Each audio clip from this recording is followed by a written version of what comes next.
guys, so ito na po ang ating pinakahihintay. Malapit na tayong magsimulang kumain. Salamat sa mga cousins tsaka mga ate na magaling magluto. At may additional na po tayong cake, mango cake.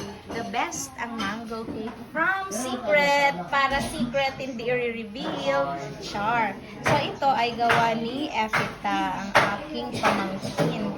Napakaganda. Mamaya ay try natin yung i-taste test kung ano nga ba talaga ang gaanong level ang sarap ng cake. Ganon kasi ang business niya. Matakam na lang muna tayo kasi hindi pa tayo nagsusunod. Si Kuya Clark, hindi ko alam kung anong piniprepare. Anong inumin? Sure akong hindi naman wine kasi walang nainom dito sa aming pamilya. Nainom naman po kami ng water kasi kunwari healthy tayo dito. Wari ada. Mo kay tubig na lang pang ipal binurong tamis. Kuya Clark, ano ito yung prepare? Ha? Ati. Uy, Ay may tea na kulay black at kulay orange. Ay, tatlo pa lang. May Royal True Orange, Coke, and my tea, si Kuya Clark. Diba napaka-humble ng aming kuya? Napakabait pa niyan. Ibibenta. Ay, hindi pa pala namin to ibibenta. Available to, pero after na niyang makapasa. Hindi pang muna ngayon available. Saan pa kayo hanap? Gwapo na. Ano pa? Ang galing-galing dito sa gawaing bahay. Napakamabait. Lahat. Lahat nasa kanya na wala kang pagsisisihang babae ka kung sino ka man. Charot. Ay, bibenta. Si auntie. Buti na lang din nakinig si auntie. Ayan ang jello ni auntie na very colorful, parang cathedral. Cathedral ito. Ang ganda-ganda ng pagkakagawa. Ano pong kulay gusto nyo? Itong may parang soda or itong light lang na kulay? Itong may kulay orange. Ay, healthy si Baby Jillian. Water lang yung kanya. Abangan natin kung water nga lang talaga yung iinumin niya later. Yan yung jello ni Auntie. Ang ingredients ay mula pa yan sa Canada.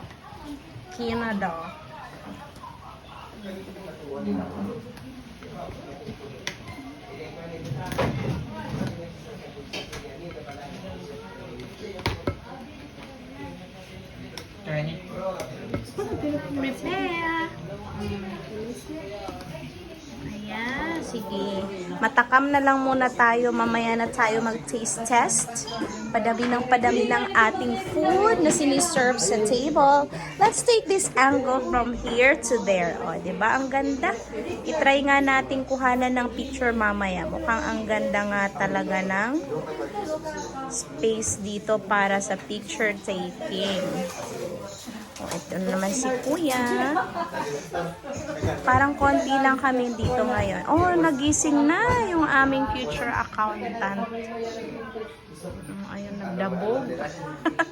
Normal na yun sa kanyang magdabog. Huwag nyo lang sabihin ha. Hindi naman niya sana makita itong video.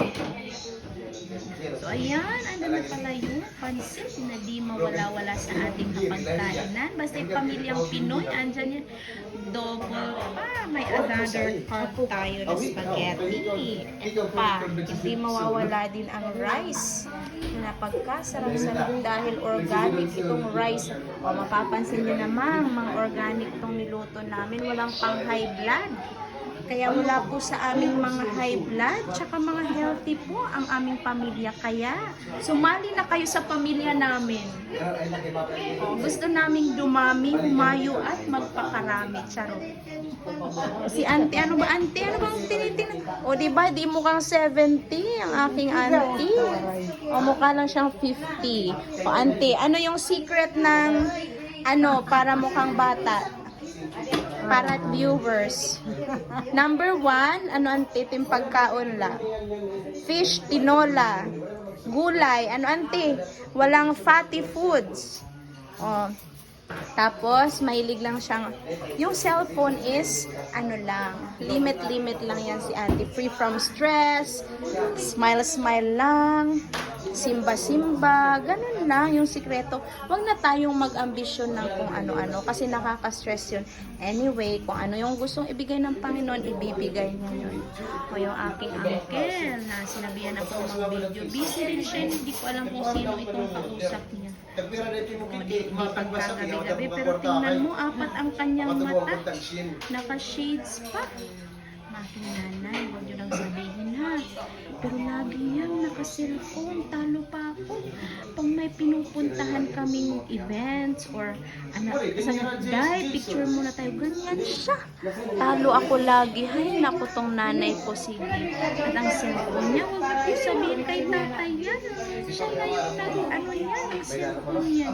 Hayaan nyo na kasi si tatay, hindi naman masyadong mahilig sa cellphone. Yung kanya news lang. Weather updates, ganun lang. Ganun, simple lang kung pamumuhay namin. Happy lang, diba? Tamang kain, healthy food. Sometimes, hindi naman healthy lahat ng food, pero in moderation lang. Pero hindi po kami kumakain. Pork, mga crabs, kasi napaka-unhealthy nila. Pagka ang mahal ng ospital, tingnan mo ang lola namin. 93 na ata ito si Lola, pero tingnan nyo, very smiling. Napasmile ang ganda-ganda ng smile ng inay na. Nay, say hi! Oh, nahuy ka. Oh, di ba? Oh. Nahuy ka pa ng aming nanay, ang kanyang firstborn, unang anak niya. Oh, di ba? Parang silang baby face, nasa lahi po talaga namin yun. Tayo lang ang may alam ha, huwag niyong sabihin. O siya. So, dito na lang muna tayo. Maya-maya ulit. Talaga sinasadya ko para laway-laway lang muna. Hindi na muna mamaya matatakam po kayo kung paano kami magsikaing pamilya. Happy lang. So, yan na muna tayo for this vlog. Later na, pagkainan na. Bago ako magtapos, i-video ko ulit ang aking lulang napakaganda. Galing siya sa kwarto.